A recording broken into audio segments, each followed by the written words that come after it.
અમરેલી શહેરમાં ટ્રાફિક સમસ્યા દૂર કરવા માટે પોલીસ અને નગરપાલિકા દ્વારા સંયુક્ત ટ્રાફિક ડ્રાઈવ હાથ ધરાઈ છે. આ કામગીરી દરમિયાન રોડની સાઈડ પર ધંધો કરતા નાના વેપારીઓ, લારી ગલ્લાવાળાઓ અને અન્ય સામાન્ય નાગરિકો સામે દંડાત્મક કાર્યવાહી કરી છે. જોકે આ કાર્યવાહી વચ્ચે શહેરમાં તંત્રની નિષ્પક્ષતા અંગે અનેક સવાલો ઉઠ્યા છે.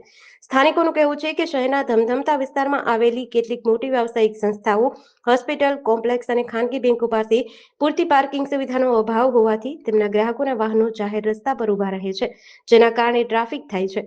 તેમ છતાં આવા કાયમી કારણો સામે કડક કાર્યવાહી થતી ન હોવાના આક્ષેપો લગાવ્યા છે. લોકોમાં ચર્ચા છે કે દર વખતે ટ્રાફિક ડ્રાઈવનો ભાર નાના વેપારીઓ અને સામાન્ય વર્ગ પર જોવા મળે છે, જ્યારે ટ્રાફિકના મૂળ કારણો સામે જરૂરી કડકાઈ દેખાતી નથી.